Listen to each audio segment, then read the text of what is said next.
আয়নায় দাঁড়িয়ে এটা যে কত বড় একটা অপমান ভাইয়া যে আমি কাজের মেয়েদেরকে ছোট করে বলছি না, তারাও একটা মানুষ। কিন্তু আমি ঘরের একটা ওয়াইফ, আমি কি কাজের মেয়ে থেকে দেখতে এত খারাপ? আর আমার কি নেই যে একটা কাজের মেয়ের কাছে আসলে যাওয়া লাগে? তো আমি ধানমন্ডিতে থাকতে থাকি। আমার কাজিনের বিয়ে হয়। ওখানে যাই আমি কাজিনের এখানে মিরপুর আমার ফুপির বাড়িতে। কাজের মেয়েদেরকে রেখে আমার বাচ্চাকে নিয়ে আম্মুকে নিয়ে আমরা সবাই যাই। তো একদিন থাকি ওখানে। থাকার পরে পরের দিন বাসায় আসি। তো পরের দিন সারাদিন কিন্তু আমি না খাওয়া, ওই হই হুল্লোড়ে দৌড়াদৌড়িতে তো আমি না খাওয়া। তো বাসায় এসে খাবো। ধানমন্ডিতে বাসায় এসে আমি কাজের মেয়েরে বললাম যে আমার একটু ভাত দাও। পরে যখন আমি ভাত খাবো, ভাত মাখাচ্ছি। আমি ভাতটা মাখাচ্ছি, আমি কাজের মেয়ে বলতেছে, আপু আমি না আপনাকে একটা কথা বলবো। হ্যাঁ বল। বললে ভাইয়া জাস্ট খালি ফার্স্ট লাইনটা মুখে নিবো, এর মধ্যে কাজের মেয়ে পাশ থেকে আমাকে বলে, আপু ভাইয়া না কালকে রাত্রে আমার রুমে আসছিল। সে বলতেছে যে, "আপি ও আমার ভাইয়া না আমার রুমে আসছিল।" তো আমি না ভাতের লবণটা নিচে ফেলে দিয়ে আমি তাকায় আমি ভাবলাম যে হয়তোবা আমি ভুল শুনছি। আমি বলছি, কি বললা?" বলে কি, "ভাইয়া না রাত্রেবেলা আমার রুমে আসছিল।" আমি কি, "হ্যাঁ, আসতেই পারে তো।" অলরেডি বিয়ের ১ বছর পার হয়ে ২ বছরে বলত তো আমি বললাম যে, "কি বলছো? আমি বুঝিনি, আবার বলো তো কথাটা।" তো সে আমাকে বলতেছে যে, "আপু আ ভাইয়া আমার রুমে আসছে।" আমি কি, "হ্যাঁ, আসতে পারে তো।" কারণ আমি আমাদের ১৪ গোষ্ঠীর ভিতরে না ভাই, আমি আমার আশেপাশে তো কখনো এই টাইপের কথা শুনিনি। আচ্ছা। বলার পরে আমার না আমি তখন একটা কথা ওকে পাল্টা কোয়েশ্চেন করি যে, "তোমার গায়ে টাচ করেছে?" বলে কি, "না আপু, উনি এসে কয়েকবার প্রস্তাব দিয়েছে।" তো আমার আমার তখনও পর্যন্ত ভাইয়া চিন্তা করেন আমার মানে মন মানসিকতা। আমি ওকে বলেছি, "তুমি ওর সামনে বলতে পারবা? যদি ওর সামনে দাঁড়িয়ে বলে তাহলে তো বুঝবো কথাটা সত্য। দুজনকে মুখামুখি করি।" আপনি 100% একজন অনেস্ট ওয়াইফ যে কথাটা বলা উচিত আপনার সেটাই বলেছেন। হ্যাঁ, তখন বলে, "হ্যাঁ, পারবো।" আমি বলছি, "তুমি সিউর তো? পরে যদি মিথ্যা বলিস তাহলে কিন্তু আমি তোর চড়া দাঁত ফালায় দিব।" তখন কিন্তু আমি মেয়েটাকে কোনো বকাবকি করিনি। কারণ আমি আসলে কি শুনলাম, কিভাবে হ্যান্ডেল করব? ফ্যামিলিকেও জানাইনি। কারণ নিজের পছন্দের বিয়ে তো। একটা তো নাক থাকেই ভাই। এমনিতে ফ্যামিলির এগেইনস্ট এ গিয়ে বিয়ে করেছি। ফ্যামিলির ঝামেলার কারণে এগেইনস্ট এ গিয়েছি। তো ফ্যামিলিকে তো বলা যাবে না। আমি আগে কুল হইলাম। আমার হাত পা কাঁপতেছে। আমি খাইতে পারিনি। ভাত ছড়াই দিল। ও আসছে রাত্রে 11:30 কি 12টার দিকে। ওদের টাইমিং কিন্তু উল্টা-পুল্টা থাকে। ঠিক থাকে না। আসার পরে আমি খুব ভদ্রভাবে ভাত খেলাম। ওর আবার আসার পরে ১-১.৫ ঘন্টা ওকে রেস্ট দেওয়া লাগে। দেন ভাত খায়। তারপরে হচ্ছে ফুটবল খেলা দেখে ১-১.৫ ঘন্টা ওর মাঝখানে চা খাবে। তারপরে রাতে ২:৩০ টার ঘুমাইতে পারতাম না। আর আমার বাবার বাড়িতে রাতে 10:30 11টার মধ্যে সব ঘুমিয়ে যায়। আ তো ও ভাত-টাত খাওয়ার পর এসে বসে আমি একটা কথা বলব তো। দর্শক জীবনের গল্পর ধারাবাহিক কিছু অংশ আপনারা দেখেছেন। আপনাদেরকে স্বাগতম জানাচ্ছি। আমরা কিছু গুরুত্বপূর্ণ ভিডিও দেখাবো আপনাদেরকে, তাই অনুরোধ করব আপনারা স্কিপ করবেন না। সম্পূর্ণ ভিডিওটি আপনারা মনোযোগ সহকারে দেখবেন এবং চ্যানেলটি সাবস্ক্রাইব করে আমাদের সাথেই থাকবেন। আমাকে, "হ্যাঁ, বলো।" তো আমি বলছি, "তাসলিমা একটু এদিকে আয়।" কাজের মেয়েটার নাম ছিল তাসলিমা। আমি, "একটু এদিকে আয়। দরকার আছে? একটু রুমে আয়।" তো রুমে আসলো। ২ টা কাজের লোক। একটা কিন্তু জানে না আবার এই কাহিনী হয়েছে যে আরেকটার সম্বন্ধে। তাসলিমার আরেক বয়স কাজ কত ছিল? আ ওই একই এজের আমরা। আপনার একই এজের ছিলেন। ১-১.৫ বছর ছোট ছিল। অনেক সুন্দরী ছিল। It's true. তো ২ টা কাজের লোক তো। আরেকটা ওর থেকে একটু ছোট ছিল। বাট কাজের লোকগুলো দিত আমার ফুপ্পি। সো এখন এই জিনিসটা আমার ফুপ্পিও তো জানতে পারে ও যখন চলে যাবে। ও কেন গেল? আমার ফুপ্পির কাছে যাইতে হয়, দিয়ে আসি। দেন ফুপ্পির একটা কাজের লোক তাদেরকে আবার দিয়ে আসে বাড়িতে। আচ্ছা। আমার মাথায় তখন সব এগুলা ঘুরতেছে। তো আমি সিউর ছিলাম কথাটা মিথ্যা হবে। 100% ভাইয়া। নিতে হবে এবং আপনি বের করে দিবেন। হ্যাঁ। তো আমি বেডরুমের দরজাটা লাগিয়ে দুজনকে একসাথে করে আমি, "তাসলিমা কি হইছে বল?" ও মাটিতে বসা তো, ও বিছানায় বসা। ও তাকিয়ে আছে। "হ্যাঁ, কি হইছে? কি ওকে ডাকছো কেন বেডরুমে?" আমি বলছি, "কি হইছে কালকে রাত্রেবেলা আমার সামনে একটু বল তো, আমি বুঝি নাই।" "ভাইয়া আমার রুমে গেছে।" আমি কি, "ভাইয়া তোমার রুমে গেছে মানে?" "ভাইয়া আমার সাথে থাকতে চাইছে।" আমি কি, "থাকতে চাইছে মানে কি?" এখন ও তো আর ইংলিশে সেক্স বলতে পারতেছে না, এটা ওয়ার্ডও জানেও না। ভাইয়া আমার লগে শুইতে চাইছে, জামাই বউ যা করে তা করতে চাইছে। আমি ওর দিকে তাকাইছি। ও ও খালি কাজের মেয়েটাকে বলছে, "তুই রুম থেকে বেরো।" অলরেডি তুই তে চলে আসিস। এখানে আমি ওর মুখে কোনদিন তুই শুনি নাই ভাইয়া। কাজের মেয়েকে বলতেছে, "তুই রুম থেকে বেরো।" আমি ওরে বলতেছি, "রুম থেকে বের হবে কেন? ওইটা তো একটা অ্যাপার্টমেন্ট, ফ্ল্যাট বাড়ি, ওইটা তো একটা সমাজ ভাইয়া।" তো আমি বলছি, "ও রুম থেকে বের হবে কেন? আগে বলো আমাকে। কি ও যা বলছে এটা সত্য কিনা? তুই রুম থেকে বের হ।" তুই বের হয় রুম থেকে এমন করতেছে। ও বের হয়ে গেল, দরজা লাগাইলাম আমি। "কি হয়েছে আমাকে বলো? কি সমস্যা?" ও ধাপাধাপ দাঁড়ালো ভাই, দাঁড়ায় প্যান্ট চেঞ্জ করতেছে, ধাপাধাপ শার্ট চেঞ্জ করতেছে, মানিব্যাগ। আমি বলছি, "কোথায় যাচ্ছ? উত্তরটা দিয়ে যাও। কি হয়েছে? এটা কি সত্য না মিথ্যা?" আমি ওরে বারবার বাধা দিতেছি, "তুমি যাইতে পারবা না, যাইতে পারবা না।" ও জাস্ট আমাকে একটা ধাক্কা দিল। আমি জাস্ট বিছানার উপরে গিয়ে পড়লাম। বের হয়ে গেল। উত্তর না দিয়ে। রাত্রে অলরেডি তখন ১টা বাজে। তো ও বের হয়ে গেল বাসা থেকে। তো বের হয়ে গেছে। এখন আমি আমি আমার তো ওয়েট করে কান্না করা মানে ছাড়া ওই সময়টা থেকে আপনি ওকে চার্জ করছিলেন, আপনি রেগে না, আমি যাচ্ছিলেন তো খুব। বলছি, "কি হয়েছে? কথাটা কি সত্যি কিনা আমাকে বলো।" ওকে চার্জ করার অপশন কি? ও তো ধাপ করে উঠলো ভাইয়া, প্যান্ট চেঞ্জ করতেছে। এর আগে কি আপনাদের ওই ধরনের কোনো ঝগড়াঝাটি হতো? না, না, কখনোই না। এরকম কোনো সিম্পাটি হয়নি আমাদের ভিতরে। কখনো টাকা পয়সা নিয়ে ঝগড়া লাগা নাই। ওকে। এখন আমি খালি ওকে জিজ্ঞেস করছিলাম একটা কোয়েশ্চেন, "এটা কি সত্য কিনা? তুমি কথা বলছো না কেন? তুমি রেডি হচ্ছ কেন? তুমি বের হয়ে যাচ্ছ কেন?" তো আবার খুব জোরও শাউট করছি না, আমার ছেলে পাশের রুমে ঘুমাচ্ছে। আ ও ধাপাধাপ বের হয়ে গেল। আমাকে ধাক্কাটা দিয়ে আমি বিছানায় জাস্ট পড়ে গেলাম। ও আসলে ধাক্কা দিচ্ছে আমাকে সরানোর জন্য সামনে থেকে, নট মারার উদ্দেশ্যে। এটা আমি সত্য বলব। বিছানায় পড়ে গেলাম। ও চলে গেল বের হয়ে। এখন আমি জাস্ট দরজা লাগিয়ে রুমে কান্না করা ছাড়া, ওয়েট করা ছাড়া আমার তো কোনো অপশন নাই। সে ভোর ৬টার সময় আমাকে ফোন দিল।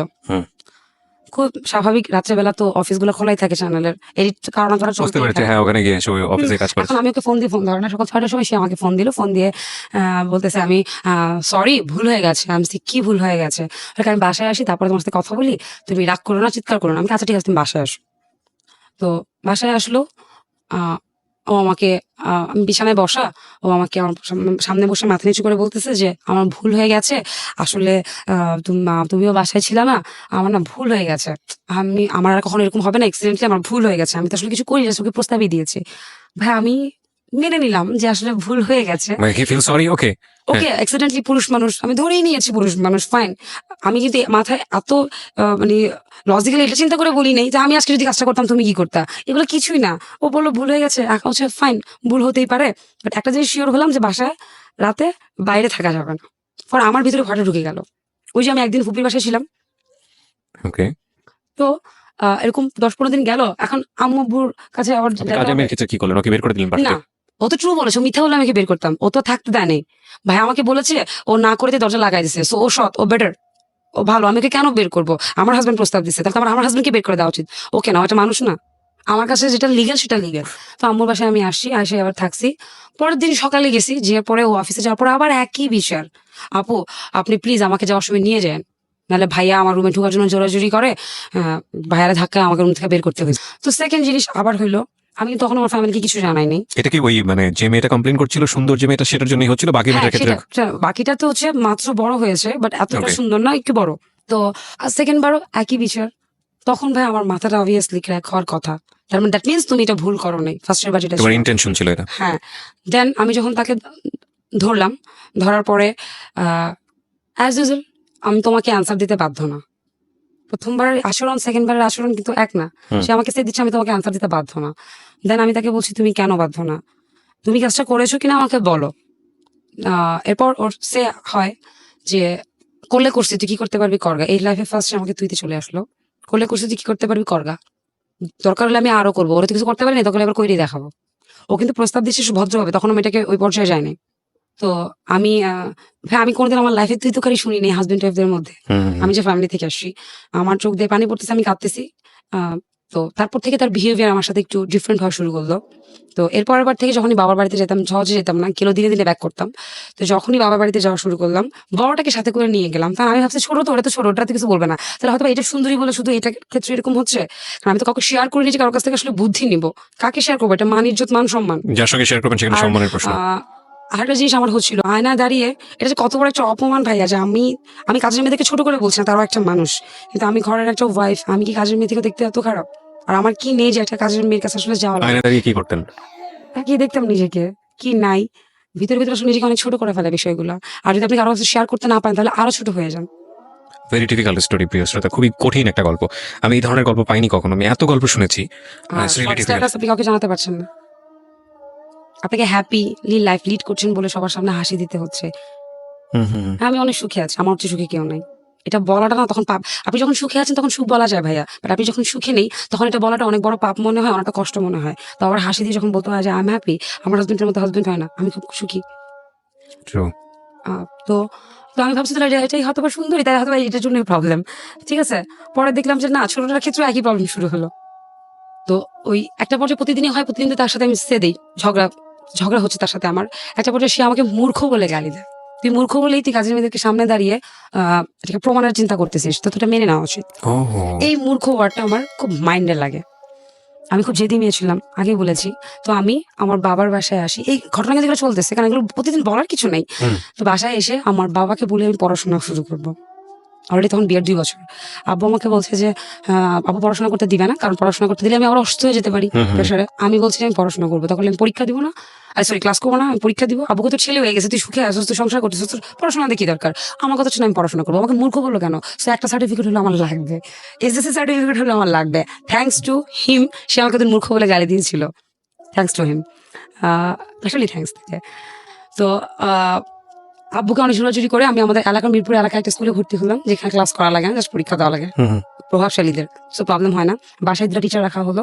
তো আমার হাজবেন্ড এসে, তুমি আমার কাছে পারমিশন নিয়েছো, তো খরচ দিবে আমার বাপ, সবকিছু করবে আমার বাবা, তো পারমিশনের তো কোনো দরকারই নেই। বাট ওরকম লেভেলের পর্যন্ত আমি তার সাথে আমি যাই নাই। আমি Okay. তাকে বলেছি না দেখো আমি আসলে পড়াশোনা করতে চাচ্ছি। সে যে আসলে আমাকে মূর্খ বলাতে আমি পড়াশোনা করতে চাচ্ছি সেটা আমি তাকে বলিনি। আমার যে ছিল আমি এসএসসি কমপ্লিট করবো, সার্টিফিকেট নিবো, তারপর ওকে গিয়ে বলবো তুই আমাকে অমুক টাইম একদিন মূর্খ বলছিলি কাজের মেয়েদের সামনে। তো আমি পাশাপাশি অনেক একটু করে পড়ার বাসা টিচার রাখা হলো, ইংলিশের একটা, ইংলিশ অঙ্ক একটা, অ্যাকাউন্টিং এর একটা। খুব স্বাভাবিক হলো একটা মেয়ে এরকম হয়, আমি জানি না, বাট আপনাকে এই প্রশ্নটা করা উচিত হবে কিনা। আপনি যখন আপনার হাজবেন্ড এরকম কাজ করছে, বিশেষ করে এই মেয়েটার সঙ্গে, আপনি কি ওকে জেলাস ফিল করতেন যেহেতু আপনি আয়নার সামনে দাঁড়াতেন? এখনো পর্যন্ত এই বিষয়গুলো না, আমি তো নাচ করতাম বুঝিয়ে দিন ভাইয়া। আপনি সবাই। ছেলেদের সাথে তো আমাকে নাচ করতে হইতো, রাইট। নাচের মেয়ে যেহেতু আমি নাচ করতাম, সো আমার মন মানসিকতা এমনিতেই বড় ছিল, স্কাউট করে আসতাম। তো ছেলেদের সাথে তো আমাদের নাচ করা লাগছে না হাত ধরে, তারা আমাদের কমর ধরতেছে না, তো তার মানে কি এটা নাকি? আমি একবারই বলেছি আমি যে পরিবেশ থেকে জন্ম নিয়েছি একটু ডিফারেন্ট ছিলাম বলে তো আসলে এত প্রবলেম। তো আমি পড়াশোনা শুরু করি, ও ওটাতে কোনো বাধা দেয় না, কারণ পরীক্ষা দিতে পারে, ও শিওর ছিল আমি তো পাশ করবো না, কারণ যেভাবে পড়াশোনা করতেছি এটা পাশ করা সম্ভব না। ওকে। ফাইন। আর আমাকে বলেছিল ইয়ের কথা, ওই যে স্কুলগুলো আছে না, ভোকেশনাল যে স্কুলগুলো হয়, মেবি সপ্তাহে শুক্রবার ক্লাস হয়। তো আমার ভাই তখন বলেছিল তো জামাইকে বলিস ওই স্কুলে পড়ার থেকে ফেল করা মানে না পড়াশোনা করে ঘরে বসে থাকা ভালো। ইয়েস, আমার ভাই আর মায়ের ওই সাপোর্টটা তখন অনেক গ্রেট ছিল। তারা চাচ্ছিল আমি পড়াশোনা করে, আব্বু চাচ্ছিল না অসুস্থ হয়ে যায় যদি। আর আম্মু যেহেতু ওই সময়কারই সে বিয়ে কমপ্লিট করা মহিলা ছিল, সে তো চাইবে ডিগ্রি কমপ্লিট করা, সে তো চাইবে যে আমার তার ছেলে মেয়ে পড়াশোনা করো। রাইট। তো আচ্ছা ঠিক আছে, আমি ভর্তি হলাম নর্মাল স্কুলে, হাই স্কুলগুলোতেই, কিন্তু আমি পরীক্ষা দিব না, বাসায় টিচার রাখা হলো, 2টা টিচার এসে পড়ানো হচ্ছে। তো তার এই প্রবলেমগুলো চলছে। তো একটা কাজের মেয়ের বিয়ে হয়ে যায়, আরেকটা কাজের লোক চেঞ্জ হয়, কিন্তু ওই পুরানটা থাকে। আমি একদিন পুরানটারে ও চলেই যাবে, ওই মেয়ে থাকবে না, যে কোনো সময় ভাই আমার গায়ে হাত দিতে পারে, এরকম রিস্কে। তো আমি একদিন একটা দরজা লাগাই, কাজের মেয়েটার পা ধরি, পা জড়িয়ে ধরে বলি তোর আমার বোন লাগিস প্লিজ, তোর পা ধরি, কারণ ও চলে যাওয়া মানে হচ্ছে আমার ফুপির কাছে কথাটা চলে যাওয়া। তখন একদম পুরো ফ্যামিলিতে চলে যাবে, আউটব্রাস্ট হ্যাঁ, হবে তখন আমার বাবা মা অনেকে জানে না এগুলা। তো তোর পা ধরি, তুই আমার জাস্ট এসএসসি কমপ্লিট পর্যন্ত থাক, তাও তুই যাইস না, কারণ আমার ছেলেটাকেও তো ও পালতেছে, আমি দুজন মিলে পালতেছি, দুজন মিলে। তো তুই যাইস না। তো এটা আপনি বুঝবেন না, একটা হাজবেন্ডের অপরাধে একটা বউকে যখন আরেকজনের পা ধরতে হয়, এবং তো এই কাজের কাউকে মেয়ে। বলিস না। এবং আমার মধ্যে এটাও ভয় হচ্ছিল, আপনার প্রশ্ন করতে পারেন যে কাজের মেয়েটাকে চেঞ্জ করলাম না কেন, এরপরে কাজের মেয়েটা যদি তাকে না দিয়ে দেয় তখন আমি কি করবো? ওটা যদি খারাপ হয়, এটা তো ভালো ছিল বলি আমাকে বিচার দিচ্ছে, সে আটকে রাখছে। Logic, definitely logic. আমাকে তো কাজের মেয়ে লাগবেই ভাই, এত বড় অ্যাপার্টমেন্ট আমি সামাল দিতে পারবো না, যে স্ট্যাটাস সেটা। কিন্তু ওই মেয়ে যদি ওকে দিয়ে দেয়, ওই মেয়ে যদি আমাকে সে বিচার না দেয়, এরকম অনেক কাজের লোক আছে, তাদের ক্যারেক্টারিস্টিকের প্রবলেম আছে। আমি সবাই কাজের লোক মানি যে খারাপ হবে তা কিন্তু না, আমি হ্যাটস অফ দিই ওই মেয়েটাকে, যে মেয়েটাকে আসলেই আমার বোনের মতো করে আমার পাশে ছিল। তো আমি ওর পা ধরি, ওই সময়টা আসলে একটা মেয়ে যে কত ছোট হয় আমি আপনাকে বলছি। একটা স্ত্রী, একটা ওয়াইফ জানে তার হাজবেন্ডের মান ইজ্জত রাখতে গিয়েও তাকে কত কিছু করতে হয়। একটা হাজবেন্ড, আপনারা যারা বাইরে থাকেন তারা মনে করেন কি আপনার ঘরের বউরা কি আর করতেছে, ঘরে বসে আছে, খাওয়া দাওয়া করতেছে, রান্না বান্না করতেছে, টিভি সিরিয়াল দেখতেছে, ওদের তো কোনো কাজ নেই। আর প্রতিনিয়ত আপনাদের মান সম্মান আসলে আমরা বহন করে চলি। I agreed on that point, I agreed. তো হ্যাঁ, আমার কথা হচ্ছে যে ওকে বিদায় করা মানে এটা। তো এভাবে চলতেই থাকে। তখনই যখন এরকম বারবার করে, তখন আমি আসলে বুঝতে পারি ওর ক্যারেক্টারিস্টিক এই প্রবলেম, নট ভুল করছে। সো দ্যাট মিনস ওর যে প্রেজেন্টাররা আছে, আসলে বলেন আপনারা আমাদের কি খারাপ করেন? বউরা খারাপ হয় না, হাজবেন্ডের বউদেরকে খারাপ করেন, সন্দেহ করতে বাধ্য করেন। তাইলে কি কিছু আছে? কিন্তু আমি কখনো ওকে জিজ্ঞাসা করতাম না, ঝামেলা করতাম না। তো আমি এরকম শুটিং গুলাতে প্রায় যাওয়া শুরু, আগ্রহ দেখা মানে সন্দেহটা তৈরি হলো আপনার, এবং আপনি হ্যাঁ, কিন্তু ওকে মানে বুঝতে আজকে তো দিতাম না। মিডিয়ার একদম 12টা বাজিয়ে দিবেন আপনি, আমার চিন্তা মনে হচ্ছে।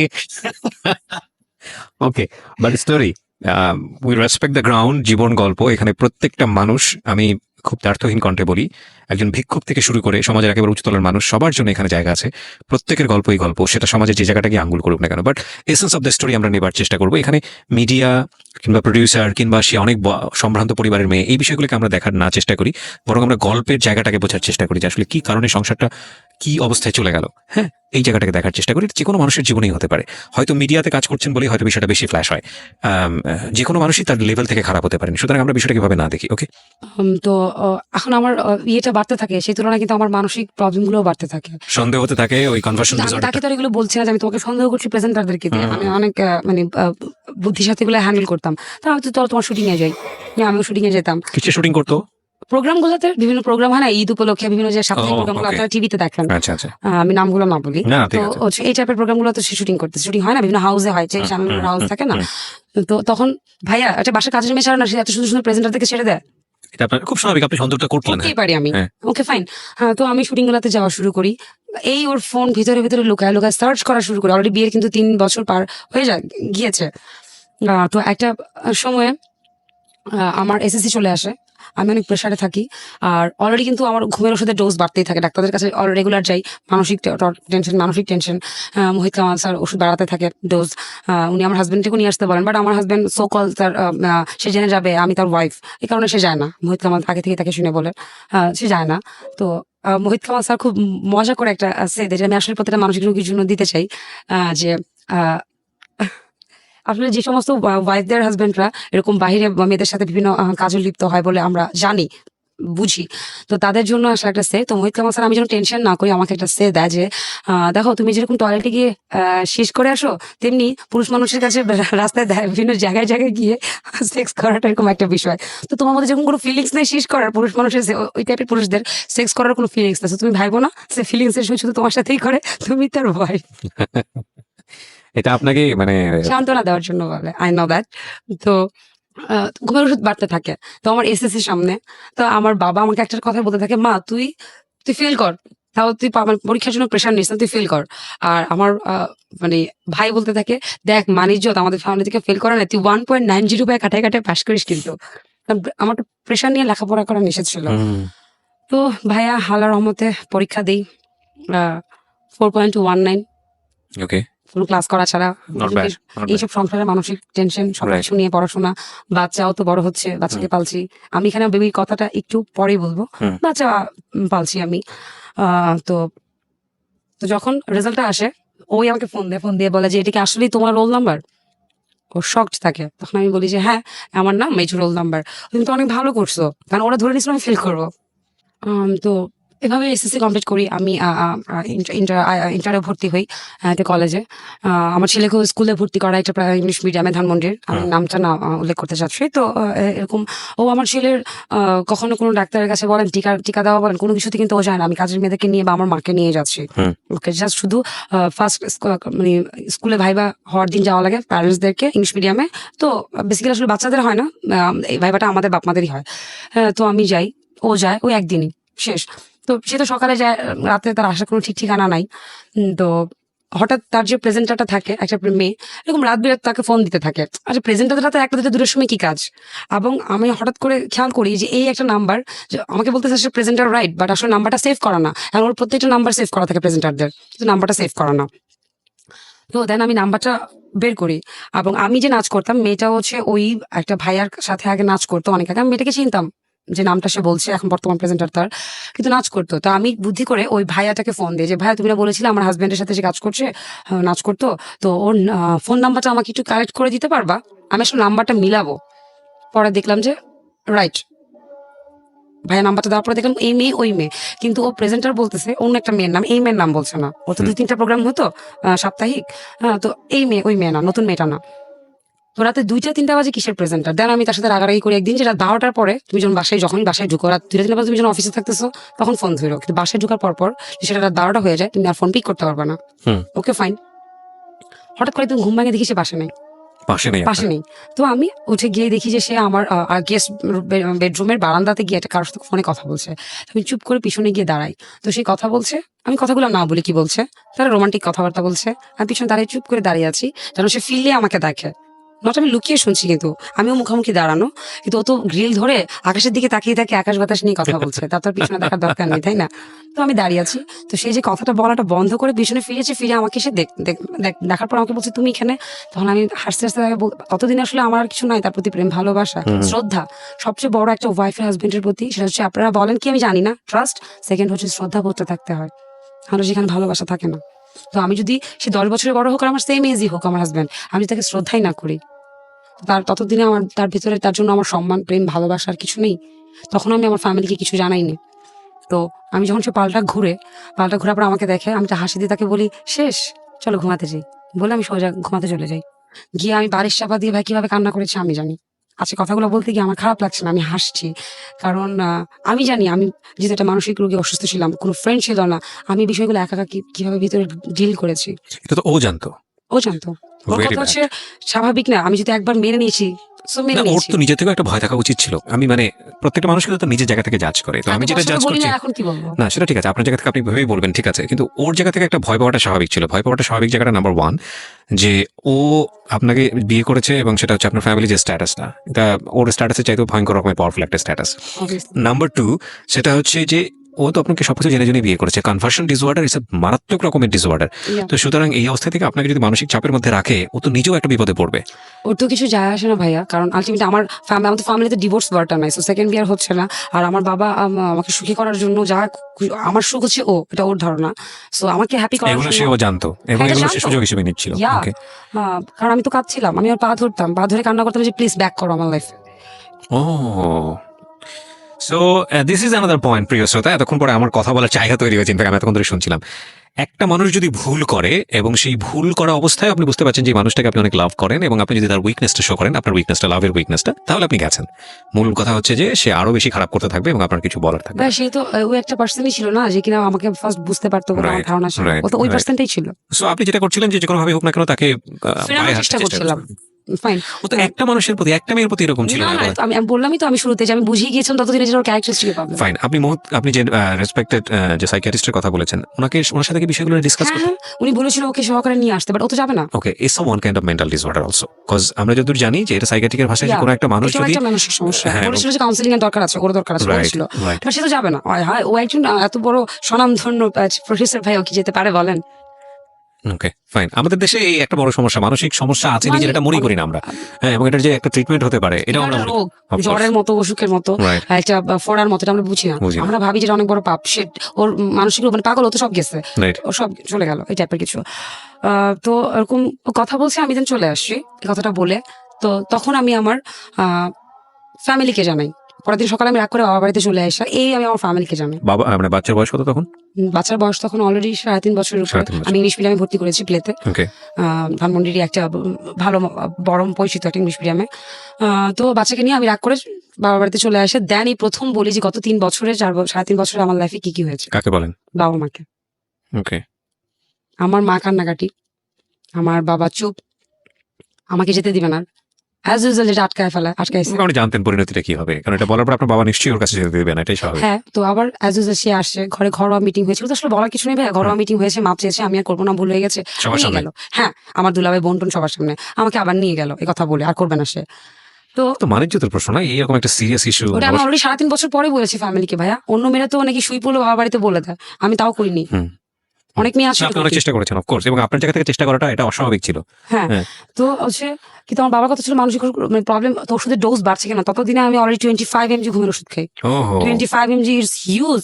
আপনি একটা খেলে 3 দিন আমি 4 দিন উঠতে জানি, পারবেন না। আমি জানি 25 mg একটা সাধারণ মানুষের হ্যাঁ, জন্য অনেক প্রতিদিন বেশি। একটা করে রাতে আমার খেতে হয়, আমি ঘুম হয় না আমার, ওর টেনশনে, ওর কি হলো। সন্দেহ থাকতো ওর রাত্রে লেট হলে আর কান্না কার সাথে না, আছে। আমি তখন জানি আপনাদের প্রোগ্রামগুলো শুনতাম বিভিন্ন ও, তখন radio-তে। আপনি এই জীবন গল্পগুলো শুনতেন। হ্যাঁ, আপনি তখন মেবি আরেকটা সময় আরেকটা ছিলেন। ছিলাম, হ্যাঁ। হ্যাঁ, আমি এগুলো শুনতাম। দেন হচ্ছে ওই অন্য দিনগুলো তো রাত্রেবেলা অনেক ভালো ভালো নাইস গানগুলো ছাড়তাম আপনারা, আমি তখন এগুলো শুনতাম। ইটস আচ্ছা। ট্রু, গান মানুষের অনেক বড় হেল্প করে, ফিল করে, হ্যাঁ। যেটা থেকে কিওর হওয়ার জন্য। তো আমি তো ওর জন্য ওয়েট করতাম ভাই, ভাত বেরিয়ে ওয়েট করতাম, ভাত না খেয়ে। ও যখন রাতে 3টা বাজে, 6টা বাজে, 5টা বাজে আসতো, তারপর আমি ভাত খেতে যেতাম। কারণ আমি ভাবতাম লোকটা আমাদের জন্যই তো আসলে কষ্ট করছে, না খেয়ে আছে, ও বাসায় আসুক, তারপর আমরা ভাত খাই। আচ্ছা। দেন আমি ওর সাথে খেতে বসতাম, এরকম। মানে আসলে এখন বলবো ভুল করেছি যাই হোক, হ্যাঁ, আগে ফিলিংস এর ক্ষেত্রে, হ্যাঁ। কারণ অতিগুলো দাম দিচ্ছিল না, তাই না, ওই মোমেন্টের ক্ষেত্রে। তো এরকম বাসা থেকে মাপটাপ সেরায় আমাকে নিয়ে যাওয়া হয়। ম্যারেজ ডে থাকে আমার, তার আগের দিন আমি বাসায় যাই কি একটা কাজে, তো পরের দিন আমার ম্যারেজ ডে, এক রাত থাকতে হয় আমাকে, পরের দিন সকালে ম্যারেজ ডে। তো আমি তাড়াতাড়ি করে বাসা থেকে বলে চলে আসি যে আম্মু আমার ম্যারেজ ডে, আজকে ওকে গিয়ে বাসায় গিয়ে রান্না বান্না করে সারপ্রাইজ দিব, অলরেডি চলছে 4 নম্বর ম্যারেজ ডে। তো আমি বাসায় আসি, আমার ভাইয়ের বিয়ে ঠিক হয়েছে, আমার নিজের ভাইয়ের, একমাত্র ভাইয়ের। তো এগুলো নিয়ে ব্যস্ত, তো এক রাত থেকে আমি পরের দিন সকালে ম্যারেজের জন্য বাসায় চলে আসি। গিয়ে আমি দেখি ও ঘুমাচ্ছে, তো আমি ওকে যে আসলে উইশ করার জন্য আমি হাক করে উইশ করবো, ও ঘুমাচ্ছে। আমি যে দেখি ওর হাতে না 2-3টা ব্যান্ডেজ লাগানো, যে কথাটা না বললেই না, হাতে 2-3টা ব্যান্ডেজ লাগানো হাতে, এরকম প্লাস্টার টাইপের গুলো দিয়ে, ওয়ান টাইম যে প্লাস্টার গুলো পাওয়া যেগুলো দিয়ে। তো কি হয়েছে হাতে, ব্যান্ড-এইড। হ্যাঁ ব্যান্ডেড লাগানো, সরি। তো আমি যে কি হয়েছে হাতে, ও ঘুমানো, আমি না এরকম টান দিয়েছি, টান দেওয়ার পরে ও লাফ দিয়ে ঘুম থেকে উঠেছে। আমি দেখলাম ভাই সিগারেট দিয়ে 10-12টা এরকম ফুটা ফুটা ফুটা ফুটা করা হাতে। সিগারেট দিয়ে সে হাতে ফুটা করেছে। হ্যাঁ, এরকম 10-12টা ফুলের মতো পুড়ে গেছে হাত। তো আমি সাথে সাথে কান্না করে দিই, কি হয়েছে তোমার এখানে হাতে? কান্নাকাটি করছি। আমি বুঝিনি যে সিগারেট দিয়ে পুরোনো, কি হয়েছে? হ্যাঁ, এর মধ্যে আমার আব্বুকে ফোন দিয়েছি, বলতে থাকে আব্বু ওর হাতে কি হয়েছে, তুমি তাড়াতাড়ি বাসায় আসো, আমার হাত পুড়িয়েছে, বাসায় আসো। তো আব্বু আম্মু আমার ভাই আসলো, আমার ম্যারেজ ডে কিন্তু আজকে, আমি তো বলেছি রান্না বান্না করবো, পরে চলে আসছি বাবার বাড়িতে। আমি ওকে জিজ্ঞেস করলাম কি হয়েছে এগুলো হাতে, কাজের মেয়েদেরকে জিজ্ঞেস করলাম হাতে কি হয়েছে, কাজের মেয়েরা বলতেছে অলরেডি আমি কাজের মেয়ে চেঞ্জ করে ফেলেছি, এর ভিতরে একটা বয়স্ক মহিলা রেখেছি, একটা মেয়ে রেখেছি। তো মেয়েটাকে নিয়ে আমি চলে যেতাম বাইরে থাকলে রাত্রেবেলা, বয়স্ক বুড়া মহিলাটাকে রেখে যেতাম, ওইটাকে তো কিছু করা সম্ভব ছিল না। সরি ও গড সেফটি ভাইয়া, হাসবো না কাঁদবো বুঝতে এখন পারছি আমি না আজকে। হাসি true, আমি আগে আমি বুঝতে পারছি, it's very difficult situation, of course it is, of course it is. Okay, তো তো মেয়েটাকে নিয়ে আমি চলে গেছি, বয়স্ক মহিলাটা তো আছে বাসায়, তো টেনশন নেই, ওটা আর কি বা করতে পারবে সে, কিছু তো করতে পারবে না, আমার রাস্তা আমি বন্ধ রাখছি। বাট আমার মাথায় এটা কাজ করে না, দেখেন আমি কতটা বোকা, যে আসলে এখানে বয়স্ক মহিলা বা মেয়ে দিয়ে কথা না, ওরই তো প্রবলেম, ওরই তো ক্যারেক্টারিস্টিকের প্রবলেম, আমি ভাবে কত জায়গায় আটকাতে পারবো, তো যার কাজই হচ্ছে মিডিয়া রিলেটেড, নট পসিবল। তো আমি যখন ওকে প্রেশার ক্রিয়েট করি একটা পর্যায়ে, তখন সে দেয় যে ওই মেয়েটার জন্য হাত পুড়িয়েছে, ওই মেয়েটাকে লাভ করে। আমার কাজের আজকে মেয়ে যে marriage day। বাসায় যে ছিল, যে আপনি বের করে দিয়েছেন না তাকে না না, অলরেডি যে প্রেজেন্টার, অতদিন তার সাথে প্রেম, ও আচ্ছা আচ্ছা, তাকে আমি খুঁজতেছিলাম যে নাম্বারটা সেভ করা না, বাট রাতে 2-3 সময় ফোন আসে, ভেরি ইন্টারেস্টিং। মানে ওই প্রেজেন্টারকে সে লাভ করে, তার জন্য সে হাত পুড়িয়েছে। তার সে, বাট আমার তো, আমি তো জানি সে একটাকে লাভ করার মতো পাপি না, অথচ যদি আমি এখনকার যুগের ভাষা বলি, এটা হচ্ছে এরকম পাপি না যে সে একজনকে লাভ করবে। যাই হোক, মানে ওই মেয়েকে ওর হাতে আনতে একটু আসলে কষ্ট হচ্ছিল, সেই মেয়েকে ওকে কিছু লাভ বোঝাতে হয়েছিল। উনিও এখনো মিডিয়াতে কাজ করছেন, প্রেজেন্টার, মানে এখন প্রেজেন্টার অভিনেত্রী, উনি সুন্দরী যে প্রতিযোগিতা ওখান থেকে এসেছেন, নামটা আমি বলতে চাচ্ছি না, এবং তার বাবা হচ্ছে সরকারি। আর না যাই, আর না যাই, এটা তো তার পার্সোনালিটিকে অনেক বেশি পরিমাণে এখানে ডিসকাস করবে, সো আমি চাই না ওটা আনতে। না, আমি নাম কারোই বলছি না, আমি বলবো Okay. না, আমি কেন শুধু একটা মেয়েকে না সেটাই। করবো। আমি এটা আপনার ম্যারেজ ডেট দিন আপনি এটা জানেন? হ্যাঁ, ওদের হাতে অলরেডি এরকম পোড়ানো, তো আমি যখন এগুলো ওর মুখ থেকে বের করতে করতে, ততক্ষণ আমার বাবার গুলশান থেকে চলে চলে আসে। আসে, আমি ধানমন্ডিতে। তো চলে আসার পরে আমার বাবা অন্য রুমে যায়, আমার বাবা তার সাথে কথা বলা একটু বন্ধ রাখে তখন থেকে, ফাইন। যখন থেকে যে বাসায় বিচারটা বসে জানতে পারে, তার আগে আমার বাবা অনেক হ্যাপি ছিল, ভাবতো যে আমার মেয়েকে অনেক হ্যাপি রাখছে, আমাকে লাভ করে, আর কি লাগে, এই টাইপের কিছু। তো আমাকে আমার ছেলের পড়াশোনার মানে বেতনটাও চালাতো, বাট ভর্তিতে অনেক মোটা একটা অঙ্ক পেমেন্ট করা লাগে ইংলিশ মিডিয়ামে, স্টার্টিং ওটা আমার বাবা দিয়ে দিয়েছে, দেন মাসিক বেতনটা ও দিত, এরকম। মানে যেখানে একটু ভারী অ্যামাউন্ট লাগে, ইভেন ওর বোনের বিয়ে হয় মাঝখানে, বোনের কানে গলার যা গোল্ড ছিল সব আমার বাবা দিয়ে দিয়েছে, ও চায়নি। আর আমার বাবার কথা ছিল আমার জামাইয়ের জন্য কষ্ট না হয়, ও জাস্ট খাবার খরচ সামলিয়েছে, আমার ননদের বিয়ের খরচ আমার বাবা বিয়ার করেছে, ওকে বলতে হয়নি নিজের থেকে আমার বাবার কথা ছিল যে আমার এই মেয়েটাকে যে লাভ দিয়ে রেখেছে, সুখে রেখেছে, আর কি লাগে। তো ততক্ষণে বাবারা চলে আসে, আব্বু ড্রাইভারকে দিয়ে নেভানল পাউডার আনা, এটা কেটে নেওয়া ওষুধ আছে, কাটা ছিঁড়ার মধ্যে দিতে হয়, শুকিয়ে যায় ঘাটা হলে এরকম। তো আমি কাঁপতেছি আর হচ্ছে ওষুধ দিতেছি, তো আব্বু জিজ্ঞেস করছে কি হয়েছে হাতে, দেন আমি তখন আব্বুকে সব বলি। ওর সামনেই? হ্যাঁ, তো তখন আমার আব্বু ফাইনালি ওর সাথে মিটিং এ বসে, না ওই রুমে এখানে বসে, যে আব্বু ডিরেক্ট বলে তুমি জব ছেড়ে দাও, তোমার কিছু করা লাগবে না, যে জবে তোমাকে অন্য মেয়েদের কাছে যেতে হয়, তুমি জব ছেড়ে দাও, তোমার বাড়ি লাগুক, তোমার গাড়ি লাগুক, যা লাগুক, আমার মেয়েকে আমি আরো 2টা বাড়ি দিয়ে দিব, যাতে ওটার ভাড়া দিয়ে আমার মেয়ে চলতে পারে, যা লাগুক ডিল করা এক প্রকার, তুমি আমার মেয়ের কাছে থাকো, তুমি অন্য মেয়ের কাছে যাও না, তোমার জব করা লাগবে না। What a father he is. আমার বাবা তার সাথে এইভাবে কথা বলে, তো তার সেই ছিল যে না, আমি জব ছাড়তে পারবো না, আমি আর কি পারি বাবা, যদিও আমি মাস্টার্স কমপ্লিট করেছি তারপরও, তো ঠিক আছে এরকম আর হবে না। তখন আমার বাবা সে তাহলে ওই প্রেজেন্টারের ওই প্রোগ্রাম তোমাকে বন্ধ করে দিতে হবে, ওই প্রেজেন্টার বাদ দিয়ে দিতে হবে, যদি না করো তাহলে আমি আমার মেয়ে নিয়ে যাবো, সেটা এখতিয়ার তো ওর কাছে নাই। প্রেজেন্টার চেঞ্জ করে এখতিয়ার ওর না, কাছে কিন্তু আছে। ও কি বলছিল তো সেই মুহূর্তে? ও তখন বলছিল আচ্ছা ঠিক আছে আমি দেখবো। আমার বাবার কথা ছিল যে মেয়েকে ঝামেলা হয়েছে ওই মেয়ে তোমার প্রোগ্রামিং করা দরকার নেই, তখন ও বলছিল যে বাবা তাহলে আমাদের তো জব রক্ষার্থে একটা হলেও তো প্রোগ্রাম করতে হবে, শুধু শুধু আমাকে বেতন দিতে রাখবে না কোন চ্যানেল। তখন সে বলছিল যে ওকে ফাইন, তো এই প্রোগ্রামটা তোমাকে বন্ধ করতে হবে, এই হাও।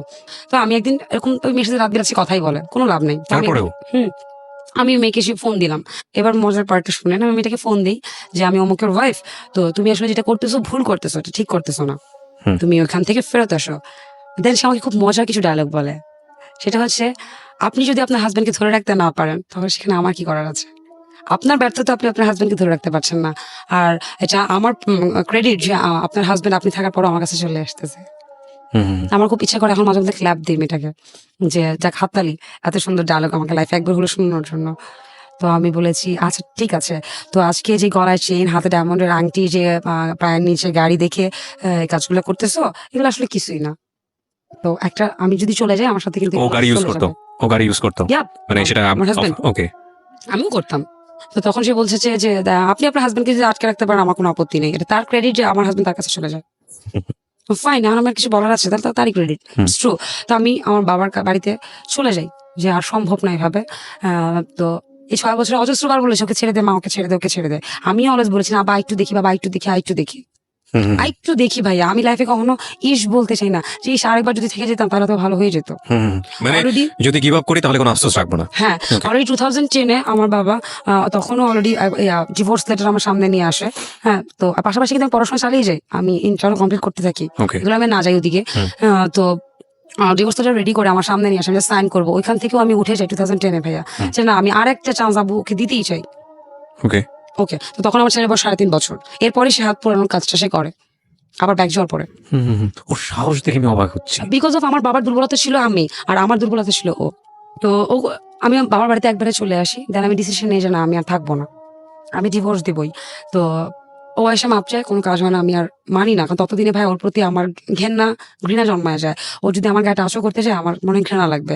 মানে এর ভিতরে অজস্র এতগুলো বছর এরকম অনেক হয়েছে, ও 4 মাস 5 মাস 6 মাস যখন ওর ইচ্ছে হতো আমার কাছে আসতো না, হলে আসতো না রাতের বেলা। আমি যদি ওকে কখন নিজের থেকে একটু গায়ে টাচ করতে যেতাম, ওর থাকে না একটা স্ত্রীর আর হাজবেন্ডের অনেক ধরনের মোমেন্ট থাকে, যেটা আমি খুব ইজিলি এখন বলছি কারণ আমি এই যুগের এখনকার বর্তমান যুগের মেয়ে সিচুয়েশনগুলো জানি বলে। তো তখন ওর একটা কথা, প্লিজ বিরক্ত করো না, আজকে আমার অনেক টায়ার্ড লাগতেছে, আমি শুটিং শেষ করে আসছি। তো আলাদা 2011-এ হই, তো আমি ডিভোর্স দিব, আমি আর শুনবো না। আমার বাবা, আমার শ্বশুর কিন্তু অনেক সব জানতেন, শ্বশুর ওকে শাসন করতেন, আমার শ্বশুর আমার পক্ষে ছিলেন, আর সে শুনতো না। আর কি বলবে, ওই ছেলে তো সংসার চালায় তাদের, তাই না? রাইট। তো না খেয়ে মরবে নাকি, Right. যথেষ্ট শাসন করে সে, তো শুনে নাই সে। তো আমি ডিভোর্স দিব এবার। তো বাবা ডিভোর্স লেটার রেডি করে, আমি তাকে ডিভোর্স লেটার পাঠিয়ে দিই। এইবার যে কথাটা আসি, এই প্রথম, এবং অনেস্টলি বলবো ভাইয়া, আমার বিশ্বাস ছিল সে ডিভোর্স লেটার পাঠিয়ে দিলে সে ঠিক হয়ে যাবে। মানে কারণ বাংলাদেশে আপনি 3 মাস একটা টাইম থাকে, 3 মাস 13 দিনের একটা টাইম থাকে। টাইম থাকে। এবং আরেকটু কথা বলেন এর ভিতরে, আমি বাসা থেকে আমার বাচ্চাকে যেন আমার স্কুল টাইমে যখন আমি কোচিং এ যাচ্ছি, কোচিং তো করাই লাগতেছে কলেজ থেকে হুম। টিচারদের বাসায়, তো যখন স্কুলে আনা নেওয়া করার জন্য ওর একটা গ্রাম থেকে ওরই একটা দুঃসম্পর্কে বোন নিয়ে আসে। আচ্ছা। এখন তো ভাবি যে ওর বোন, তো আমার বাচ্চার সাথে রাত্রেবেলা একটু ঘুমাবে আর স্কুলে নিয়ে আসা যাওয়া করবে। তো এত বছর আমার ছেলে যতবার হসপিটালে ভর্তি হোক যা হোক সব আমি আর আমার মা মিলে করেছি, ট্রু। তো আমি ওদিকে আর না যাই। তো 3 মাস 13 দিনের একটা টাইম থাকে। তো আমি যখন চলে আসছি, তো ওর কাজের মেয়ের প্রবলেম হচ্ছে, আমার মা অথচ আমার পক্ষে, আমার মার কথা হচ্ছে ডিভোর্স দেওয়া যাবে না। এই হচ্ছে প্রথম, আবারও আমার মার সাথে এতগুলো বছর পর আমার মুখোমুখি যুদ্ধ শুরু হয়। কারণ তাদের ফ্যামিলিতে, আমার বাবার ফ্যামিলিতে Family side. ডিভোর্স ওয়ার্ডটা নাই, সো মান ইজ্জত, মেয়ের ডিভোর্স মানে মান ইজ্জত। অথচ ভাইয়ারা আমাকে চিন্তা করেন 2012-এর সময় গুলশান এলাকায় আমি বসবাস করছি। ওই ওই জায়গাতেও না আমরা ভাবি কি উচ্চবিত্তদের মধ্যে অনেক কিছু থাকে, নোংরামি না, উচ্চবিত্তরা আরো বেশি ভাইয়া মান ইজ্জতের ইয়েতে আসলে পাটা পোতায় পিছিয়ে বেশি, কিছু করার থাকে না আমাদের। তো তাদের বংশের ডিভোর্স নেই, ডিভোর্স দেওয়া যাবে না। অলরেডি আমি ডিভোর্স লেটার পাঠিয়ে দিয়েছি। তো যেহেতু আমাদের বাড়ি ঘর আমাদের নামে ছিল, ইনকাম ট্যাক্সের একটা বিষয় থাকে, তো প্রায় তো আমার থেকে সাইন করা লাগে। আমার মা আমার হাজবেন্ডের সাথে যুক্ত হয়ে আমার থেকে যে কখন কোন সাইন নিয়েছে আমি তো জানি, আমি তো পড়ে দেখতাম না কখনো। তো তখন থেকে পড়া শুরু করেছি, এই জন্য বলি যে না পড়ে ঘনে গিয়ে সাইন করবে না প্লিজ। তো ডিভোর্স উঠানোর টাইম থাকে যে, তো তারা আমাকে কখন আমার কাছ থেকে আমার মা সাইন করায়নি আমি তো জানি না, কারণ আমাদের প্রত্যেক হাজারো সাইন করা লাগে প্রত্যেক বছর, ট্যাক্স থাকে, খাজনা থাকে, কত কিছু থাকে। কারণ আমাদের নামে হলে কি হবে, আমরা এখনো বুঝিনি ফ্যামিলি থেকে আমাদের পার্ট গুলো। তো আমার বাবা সাইন করায়, বাট দুঃখের যে বিষয়টা হচ্ছে আমি জানিও না যে আমার সাইন আমার মা আবার ওই লোকের কাছে জমা দিয়ে এটা উঠিয়ে নিয়েছে। আমার প্ল্যানিং ছিল যে ইন্টার পরীক্ষাটা শেষ হোক, বাবা পরীক্ষা শেষে তখন তুমি ওকে যে বলো যে ডিভোর্সটা কমপ্লিট হয় নাই তোমাদের, মানে আমার বাবা কিন্তু এগুলো কিছু জানে না। হ্যাঁ, তো আমার পরীক্ষা চলতেছে, আমার লাস্ট পরীক্ষার আগের দিন রাতে, রিটার্ন লাস্ট পরীক্ষা কিন্তু ভাইয়া, যেটা না দিলে আমার ফেল চলে আসবে। আগের দিন রাতে আমার বাবা মেবি নামাজ পড়ার জন্য হয়তো উঠেছিলেন, তো মাথা ঘোরা দিয়ে হচ্ছে পড়ে গিয়েছে, ব্যাক পিছন ফিরে পড়ে যায়, তো পিছনের মাথা একটু ফেটে যায়, ওইখানে ব্রেন হ্যামারেজ হয়ে এসে মারা যায় হঠাৎ। My goodness. বা আগের দিনও সে বলতেছিল রাত্রেবেলা যে মা দোয়া কর যেন 5টা বছর বাঁচি আমি, আর তাহলে তোর আর কোনো চিন্তা নেই, তো সব ব্যবস্থা আমি করে দিয়ে যাবো বিজনেসের। অলরেডি আমি এমডি হিসেবে জয়েন করছিলাম আমার বাবার বিজনেসে। আর আমি আব্বুরে বলেছিলাম যে হয় তোমার জন্য তো এখানে এসে দাঁড়ায় আছে, ঢাকায় ভাষায় আমরা বাসার ভিতরে কথা বলি। পরের দিন সকাল 10টায় পরীক্ষা, তার স্বপ্ন ছিল সিএ বানাবে আমাকে। আমরা ইউনাইটেডে নিয়ে যাই, আমার ভাই 1.5 মিনিটে গুলশান 1 নাম্বার থেকে ইউনাইটেড, কিভাবে যে গাড়িটা চালায় গড নোজ ভাইয়া। মাথাটা আমার বাবার আমার কোলে, পাটা আমার মার কোলে, পিছনে সামনে সিটে আপু, আপু পাশে ফেলে থাকে, ভাইয়া ড্রাইভ করতেছে। আনবিলিভেবল। হসপিটালে গেলাম, বললো যে ব্রেন হ্যামারেজ, কোমায় আছে, ইটস ওকে। তো আপুর ভাইয়ারা তো ততক্ষণে জেনে গিয়েছে যে মারা যাবে। তো ভাইয়া আর আম্মু জাস্ট আমার দিকে সকাল ভোর হচ্ছে আমাদের তাকিয়ে বললো পরীক্ষা দিতে যা। আমি না তাকিয়ে আছি, অলরেডি তো আমিও বুঝতেছি ভাই আমারও তো বাবা হয় তাই না, পরীক্ষা দিতে যা। আমি একটা ট্রাউজার টি শার্ট, ঘরে পরে স্পঞ্জের জুতা ছিল বাটার, ওইটা ওভাবে না আমি গাড়ি দিয়ে পরীক্ষার হলে যাই কোনো কিছু ছাড়া। আমি অলরেডি বুঝে গিয়েছি যে আমার বাবার নেই, বাট আমাকে লিখতে হবে আজকে, কারণ আমাকে তার স্বপ্ন ছিল আমার এই রেজাল্টটা। আর সব টিচাররাও কলেজের টিচাররা চলে আসে, তারা পারমিশন নেয়, তার বাবা অসুস্থ যে কারণে আমি প্রবেশপত্র ছাড়া সবকিছু ছাড়া আমি মোহাম্মদপুর মহিলা কলেজে সিট পড়ে আমার, আমি আইডিয়াল কমার্স কলেজ থেকে পাস করি। তো আমি ওই অবস্থাতে ভাইয়া লিখতে থাকি। ইভেন ওই মানে এক্সামিনারকে আমি থ্যাঙ্কস দিব, সে পাশে সামনে মেয়েটাকে বলতেছে ও তোর বাবার অবস্থা খারাপ, ও তো লিখতে পারবে না, তুমি একটু ওকে দেখায়ও, হ্যাঁ খাতা খুলে তুমি লিখো যাতে আমি দেখতে পারি। আর কলেজের টিচার, আমি তারপর আমার দেখা দরকার হয় না, আল্লাহর রহমতে ওই টপিক সামারি প্লাস আসছে ভাই। আমি না দুমায়া লেখি এবং যত পেজ লুজ পেপার না নেই ওই পরীক্ষা মানে আর চেয়ে বেশি নিয়েছি আমি। তো আমি ভার্সিটি কলেজ থেকে বের হওয়ার পরপরই আমার বোন ফোন দেয় তাড়াতাড়ি হসপিটালে আয়। আমি তো অলরেডি বুঝে গিয়েছি কি হয়েছে। আমি পরীক্ষার হল থেকে সোজা আমার বাসায় এসে গোসল করে একটা ঘুম দিই, কারণ আমি জানি যে হসপিটালে গেলে আমি খারাপ সংবাদ শুনবো। তো আমি ঘুমাই, ঘুম থেকে উঠে দেখি যে আমার সামনে আমার ফ্রেন্ডরা বসে আছে, কলেজের যে ফ্রেন্ডরা। তো ওরা বলতেছে হসপিটালে যাওয়া লাগবে কেন, বিকজ অফ আব্বুকে লাইফ সাপোর্ট খুলে দিবে, তো তিনটা সন্তান, তো তিনটা সন্তানের পারমিশন লাগবে। তো আমি যাই, যাওয়ার পরে বাবার লাস্ট বারের মতো দেখতে দিবে আর কি। তো আমি দেখছি ভাইয়া লাইফ সাপোর্টে যে এই জায়গাটা তার কাঁপছে, তো সে কিভাবে মারা গেল। আর ওই যে বলেছিলাম শুরুতে ছোটবেলা থেকে মনে করতাম যে কপালে চুমু দেওয়া মানে আদর করা, এই প্রথম আমার বাবা ঘুমিয়ে আছে, তার লাইফ সাপোর্টটা কিছুক্ষণ পর খুলে ফেলবে, আমি প্রথম তাকে কপালে চুরি করে একটা কিস করি, আর মনে মনে খুব লজ্জা পেতে থাকি যে আব্বুকে কিস করেছি। তার আগে কখনো বলতে পারিনি যে আব্বু আমি তোমাকে কিস করতে চাই, আব্বু আমি তোমাকে হাক করতে চাই। আমরা অনেকে, বাট আমার বাবা জানে যে আমি তাকে অনেক লাভ করি, সে বুঝতো, কিন্তু কেন আমি সে জীবিত থাকাকালীন আর কিস করতে পারলাম না তার কপালে। তো নার্সরা দৌড়ে আসে যে এরকম জীবাণু, তার প্রবলেম হবে, ধরা যাবে না। এরপর আমি অজ্ঞান হয়েছি, আমি জানি না আর কি হয়েছে। তো যখন জ্ঞান ফিরে আমি দেখেছি আমি মিরপুরে। তো ততক্ষণে অলরেডি আমার চাচা ফুফুরা তো সবাই জানে ডিভোর্সের কথা। মিরপুরে আমার বাবার লাশ অলরেডি পরের দিন মাটি দেয়, আগের দিন হচ্ছে যে ধোয়ানোর পরে কোথায় যেন রাখতে হয় ফ্রিজার করে, ওখানে পাঠিয়ে দেওয়া হয়। তো পরের দিন আমার বাবার লাশ নিচে, বাট সবাই আমার ফুপিয়ে মারা কথা বলতেছে ওকে পাঠিয়ে দেন, ওর বাপ মরে গেছে। তখন কিন্তু 3 মাস 4 দিন পার হয়নি। তো এখন কিভাবে কি ওকে পাঠিয়ে দেন জামাই বাড়ি, মানিজ্য, তখন ওরা কে দেখবে, কথা শুনেন ভাই, ওকে কে দেখবে। তো যদিও আমার বাবা কোনো কিছু অভাব রাখেন নাই, আল্লাহর রহমতে ঢাকায় আমাদের 8টা বাড়ি, ওকে কে দেখবে, ফাইন। আমি না অলরেডি বাবা মারা গেছে, তার লাশ নিচে আমি শুনতেছি রুমের ভিতরে কথা হচ্ছে, ওকে কে দেখবে, মানে আমাকে নিয়ে গসিপিং হচ্ছে। সকল এলাকাবাসী, সকল আত্মীয় স্বজন, যে তার বাবা নিচে মাটি দেয় নাই, কথা হচ্ছে ওকে কে দেখবে, ওকে জামা বাড়িতে পাঠায় দেয়, ওটা গসিপিং এর বিষয় টাইমটা। তো ওটা আমি আর না যাই, আমার বাবার মৃত্যুতে সেও আসে, ওই লোকও আসে থাকে। তো আমরা মাটি দিয়ে মিরপুর থেকে গুলশান চলে আসি। গুলশান চলে আসার পর এতদিন আমার বাবা থাকতে সে আমার বেডরুম পর্যন্ত আসার সাহস পায়নি। থাপ করে আমি বাসায় আসার পর আমি কান্না করছি, দেখি সে আমার বেডরুমে আসছে। তো আমি আম্মুকে বলতে থাকি যে আম্মু আমার বেডরুমে কেন, ওকে তো অলরেডি ডিভোর্স দিয়েছি। দেন সে প্রথম আমাকে কি চেয়ে দেয় জানেন, কি ব্যাপার, তোমার বাবা মারা গেল, তোমার আশিক আসলো না, না আমি ওকে ডিভোর্স দিতে চাচ্ছি, দ্যাট মিনস আমার লাইফে একজন আশিক থাকতে হবে। আর অলরেডি আমার বাবার আমি কিছুক্ষণ আগে মাটি দিয়ে আসছি, বলে আমার রুমে এসে আমাকে এসে দিচ্ছে। তার আগ মুহূর্ত পর্যন্ত ভাই সে জানে না যে আমি আসলেই তাকে ডিভোর্সটা দিয়েছিলাম এটা শিক্ষা দেওয়ার জন্য, আমি ওর ঘরে ব্যাক করতাম। ওই মোমেন্টে থেকেই ওর ঘরে ফেরত যতটুকু যাওয়ার ইচ্ছা আশা আমার যা ছিল শেষ, কারণ ওর ভিতরে আসলে মনুষ্যত্বটুকু পর্যন্ত নেই, আমার বোঝা হয়ে গেল। True, I should agree with you. যদি আপনি যা বলেছেন আপনার বলার জায়গা থেকে আমি আপনার উপরে যদি বিলিফ রাখি, তাহলে of course I agree with you. আমি একবারই বলেছি এই কথাগুলো, যদি আমি তার নামটা বলতে জানি তার ভালোর জন্য, কিন্তু আপনি যখন তাকে সামনে এনে বসাতে চান, আই হ্যাভ নো প্রবলেম, আমি তার সামনে বলতে পারবো। ওকে, আমি বললাম যে এটার মানেটা কি, তুমি এরকম থেকে বের হয়ে যাও। তো সে আম্মা বললো যে নাম ধরে বললাম তুমি চলে আসো আমার বেডরুমে, বাদ দাও, ওর সাথে কথা বলার দরকার নেই। ও মা পরের দিন থেকে দেখলাম ভাই প্রতিনিয়ত আম্মুরা আমার সাথে কথা বলা বন্ধ করে দিল। বাসায় বেডরুমে কাজের মেয়েরা খাবার নিয়ে দিয়ে আসে, আম্মুর বাসায় আমি, হ্যাঁ আমার ছেলে আম্মুর সাথে আছে, নাতিকে আদর করছে, এটা কোনো প্রবলেম নেই। আর ওই লোকটা প্রতিদিন সন্ধ্যায় আমার রুমে বেডরুমে আসা শুরু করলো, এসে এসে আমাকে টর্চার করা, মানে গালিগালাজ করা, যে বাসায় যাবা না কেন, তার মানে তোমার লাইফে কি আছে, কার জন্য তুমি আমাকে ছেড়ে দিচ্ছ, এত বছর তুমি আমাকে ছাড়লা না। ওর কথা হচ্ছে এত বছর তুই সহ্য করছিস, তো এখন তুই সহ্য করবি না কেন, তুই আমাকে ছাড়তে চাচ্ছিস কেন, তার মানে তোর লাইফে কেউ আছে। তো আমি তখন বললাম যে সিআইডি লাগাও, লোক লাগাও, আই হ্যাভ নো প্রবলেম। কারণ আমি তো জানি আমার লাইফে আসলে কেউ নেই, স্টিল নয়। তো এভাবে চলতে থাকে। আমার ভাই বোনদের কথা থাকে, অলরেডি তারা প্রপার্টি, আমার বোন অবশ্য আমার বাবা থাকতে প্রপার্টি ভাগ করে নেয়, শুধু আমার ভাইয়ের গুলো না হয়নি। তো যে পার্টটাতে আমি খুব সংক্ষেপে এখন চলে আসতেছি, এটাও একটা পার্ট লাইফের, যে আমার ভাই আমাকে বাবা মারা যাওয়ার 42 দিনের দিন বলে যে আমি তোমার দায়িত্ব নিতে পারবো না, এটা যেহেতু আমার নামে লিখিত ফ্ল্যাট, তো তুমি এখান থেকে বের হয়ে যাবা। সরি একটু ভুল বললাম, 42 দিনের মাথায় সরি আমার ভাই আমাকে এসে বলেছে তোমাকে এক জায়গায় নিয়ে যাবো।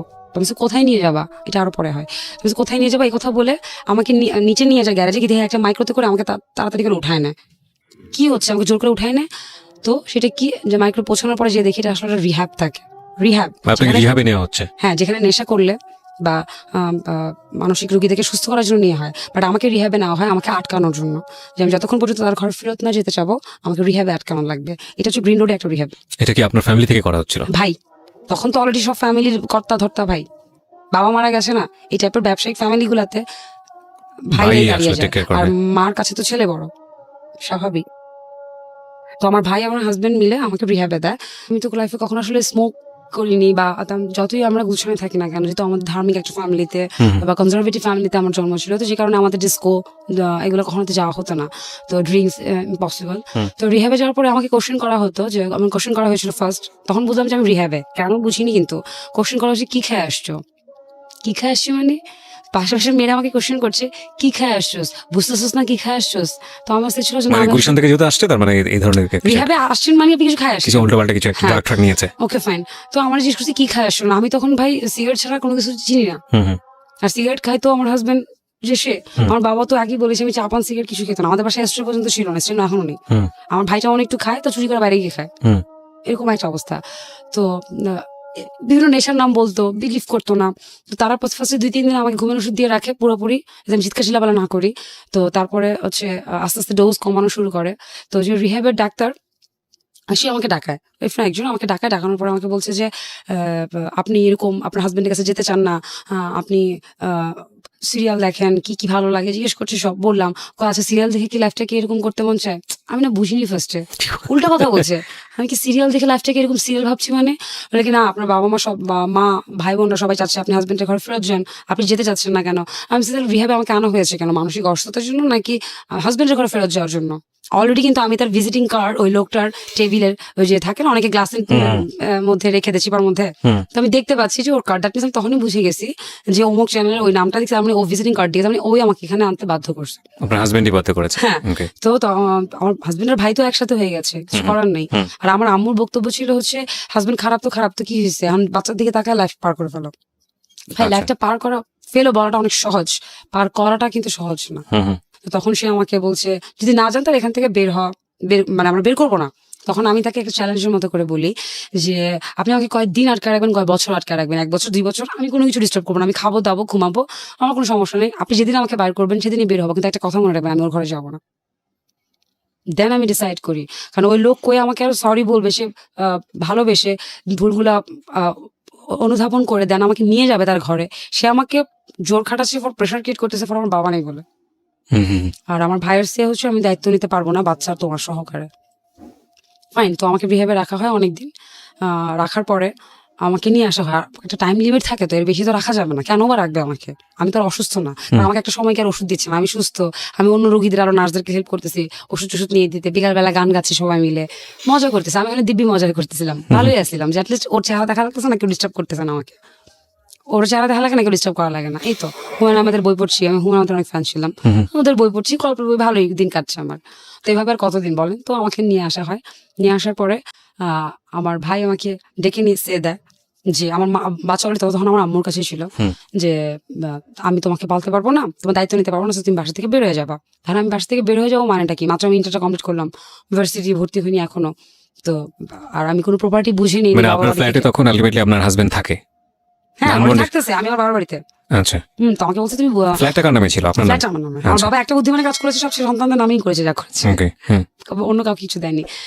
তো আমাকে বলছে আমার ভাই তুমি নেমে যাবা, তার বিয়ে, তার নতুন ওয়াইফ আছে, তার লাইফ আছে, সে আমি তোমার বাচ্চার দায়িত্ব নিতে পারবো না। তো আমার বোনও কিন্তু পাশের ফ্ল্যাটেই থাকে, একই বিল্ডিং এ।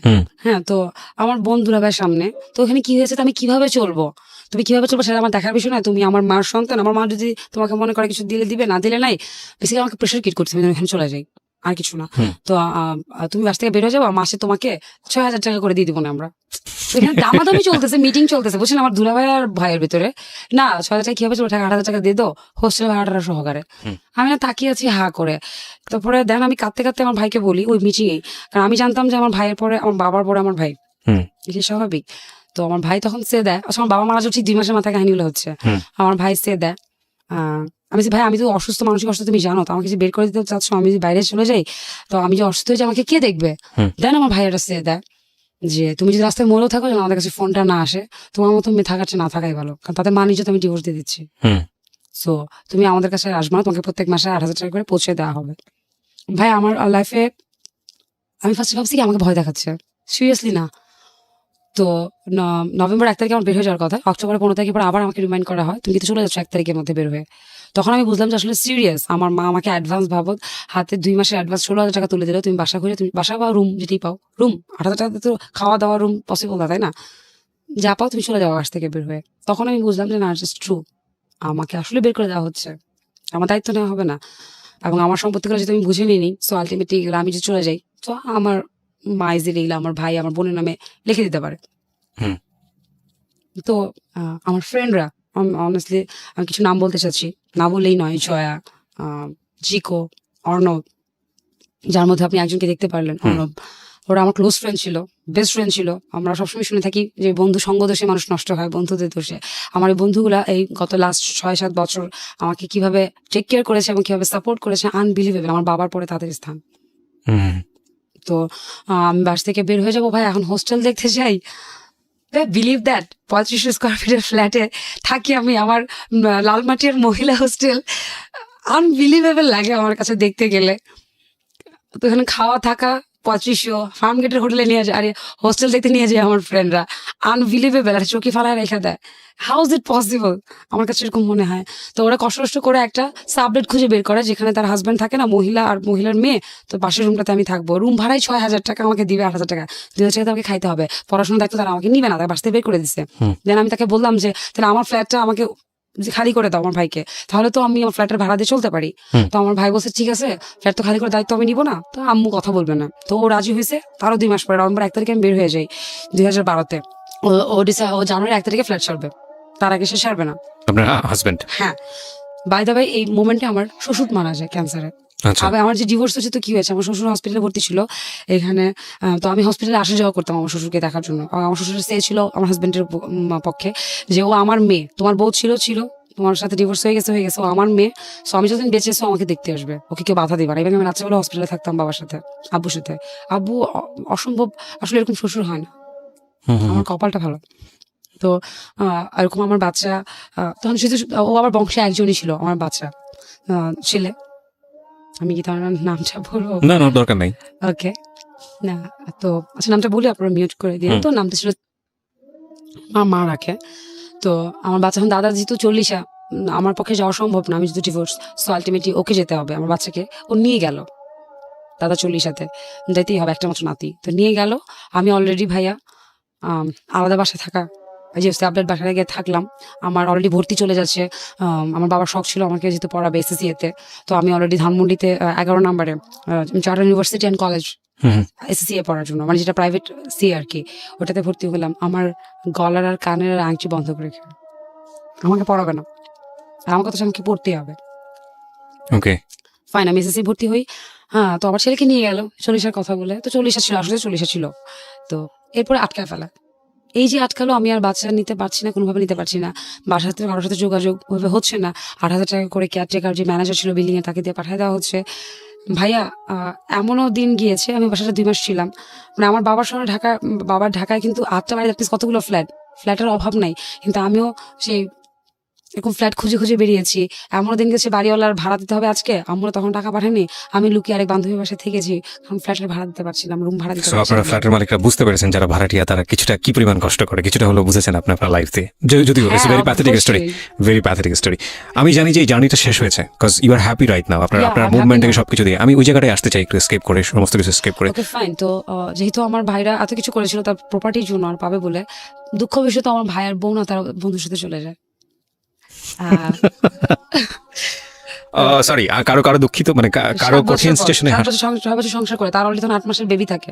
আমি তখন বাইরে থেকে আমি গুলশানে আবার ব্যাক করেছি 1.5 বছর হয়েছে আমার মেয়ের জন্য।